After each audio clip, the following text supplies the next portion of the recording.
अस्सलाम वालेकुम।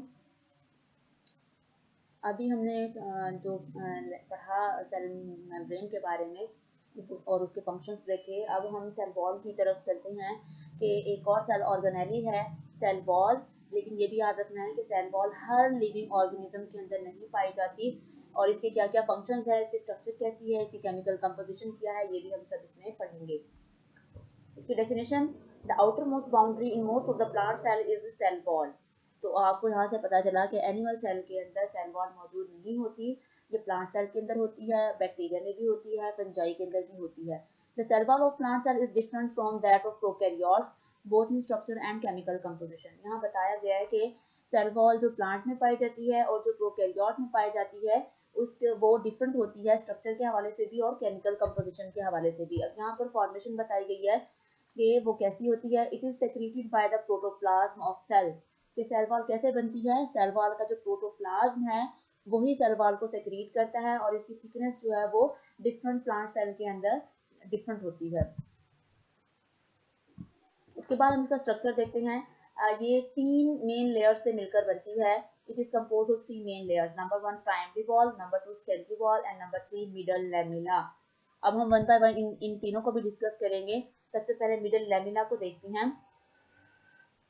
It is first to be formed in between the primary walls of the neighboring cells. It consists of cementing material. It holds adjacent cells together. Middle lamella का जो function है वो बिल्कुल cement की तरह होता है। जैसे आप देखती हैं कि जब हम घर बनाते हैं तो जो कंस्ट्रक्टर है वो क्या करता है, एक ईंट को दूसरी ईंट के साथ जोड़ने के लिए दरमियान में सीमेंट का पेस्ट लगाता है और वो सीमेंट उन दोनों को मजबूती से जोड़ देती है। यहाँ पर भी यही बताया गया है कि एक सेल की वॉल को दूसरी सेल की वॉल से जोड़ने के लिए जो दरमियान में मौजूद है वो क्या है, मिडल लैमेला है और ये एडजेसेंट सेल्स को एक दूसरे के साथ जोड़ के रखता है और ये सबसे पहले बनने वाला मटेरियल होता है सेल वॉल के अंदर। उसके बाद है primary wall. The primary wall is composed of cellulose and some deposition of pectin and hemicellulose. Actually primary wall जो है वो बहुत से कार्बोहाइड्रेट्स और केमिकल कंपाउंड से मिलकर बनती है। उसमें सबसे नंबर 1 पे जो चीज़ है वो है सेलुलोज, फिर पैक्टिन है और फिर हेमीसेलुलोज है। जब हम कार्बोहाइड्रेट को डिटेल से पढ़ेंगे उसमें आप देखेंगे कि ये हेमीसेलुलोज, सेलुलोज और ये पैक्टिन वगैरह क्या होता है। Cellulose molecules are arranged in a criss cross arrangements. यहाँ पर देखें आपको नजर आ रहा है ये क्रिस क्रॉस फॉर्म में यहाँ पे सेलुलोज फाइबर्स के धागे मौजूद हैं। तो इस तरीके से ये यहाँ पे होते हैं। The primary wall is a true wall and develops in newly growing cells. ये primary wall ही true wall है और ये newly growing cells के अंदर develop करती है। उसके बाद है secondary wall. It is formed inner side to the primary wall and is comparatively thick and rigid. Chemically, it is composed of inorganic salts, silica, waxes, cutin and lignin etc. अब secondary wall कब बनती है, ये ऐसा नहीं है कि primary wall के साथ ही सेकेंडरी वॉल बन जाती है, बल्कि जब सेल इमेच्योर होते हैं प्लांट के अंदर तो उनके अंदर सेल वॉल जो होती है वो प्राइमरी वॉल होती है। फिर आहिस्ता आहिस्ता जैसे जैसे वो मेच्योर होते रहते हैं और उनकी थिकनेस में इजाफा होता रहता है फिर सेकेंडरी ग्रोथ होती है और उसकी सेकेंडरी ग्रोथ में ही सेकेंडरी वॉल बनती है। तो ये कंपैरेटिवली सेल में प्राइमरी वॉल की निस्बत ये थिक होती है और रिजिड भी होती है और केमिकली ये inorganic salt, silica, waxes, cutin और लिग्निन से मिलकर बनती है। अगर हम प्रोकैरियोटिक सेल वॉल की बात करें तो उसके अंदर सेलुलोज नहीं होता, बल्कि इसके अंदर जो स्ट्रेंथिंग मटेरियल है वो क्या होता है, पेप्टाइडोग्लाइकन या जिसको हम म्यूरिन भी कहते हैं। ये आपने छोटे छोटे डिफरेंसेस याद रखने हैं, ये शॉर्ट क्वेश्चंस में भी आ सकते हैं कि प्रोकैरियोट की सेल वॉल में क्या डिफरेंस है और जो प्लांट है सेल है उसमें क्या डिफरेंस है। तो जो प्रोकैरियोट सेल वॉल है उसके अंदर सेलुलोज केमिकल मटेरियल नहीं होता, बल्कि उसके अंदर पेप्टाइडोग्लाइकन होता है जिसको हम यूरिन भी कहते हैं।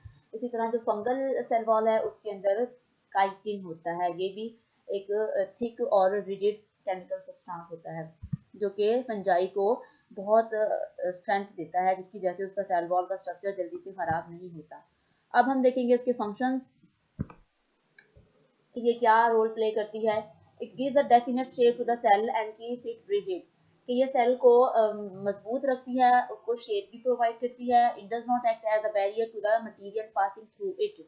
ये बैरियर का किरदार अदा नहीं करती, यानी किसी भी चीज़ को अगर सेल वॉल से गुजरना है तो ये उसको बैरियर नहीं देगी, हर चीज़ वहाँ से पास ऑन हो सकेगी। सेल मेम्ब्रेन वो रोल प्ले करती है सेल वॉल में। इसके बाद थर्ड इसका फंक्शन है और last, protect the cell from osmotic lysis. Osmotically cell बाजुकाट टूट जाता है तो ये सेल जो है उसको ऑस्मोटिक लाइसिस से भी बचाती है। देखें यहाँ पर आपको दिखाया गया है किस तरीके से प्राइमरी, सेकेंडरी और मिडल लैमेला जो है वो एक दूसरे के साथ मौजूद होता है। ये देखें, ये आपको नजर आ रही है, ये क्या है, प्राइमरी सेल वॉल है, और इन दो प्राइमरी सेल वॉल के दरमियान ये ब्लैक कलर का आपको जो लेयर नजर आ रही है, ये किसकी है, मिडल लैमेला की है। अभी मैंने आपको बताया ना कि दो ब्रिक्स के दरमियान सीमेंट जिस तरह से लगाई जाती है, इसी तरह दो प्राइमरी वॉल, दो सेल की जो प्राइमरी वॉल है उनके दरमियान मिडल लैमेला मौजूद होता है ताकि उन दोनों सेल्स को आपस में जोड़ के रखे। और देखिए फिर सेल प्राइमरी वॉल के इनर साइड पे ये येलो कलर की आपको सेल मेम्ब्रेन नजर आ रही है। तो ये था आज एक और हमारा सेल ऑर्गेनेली जिसे हमने पढ़ा। होप तो कि आपको समझ आ गया होगा, बहुत आसान है, आपने इसको भी पढ़ना है, समझना है। इसकी भी डायग्राम जो है वो आपने जितनी भी सेल ऑर्गेनेलीज हैं उनके डायग्राम्स को अच्छे से आपने प्रैक्टिस करनी है और इसके भी हवाले से कोई क्वेश्चन है तो आप वो मुझसे पूछ सकते हैं।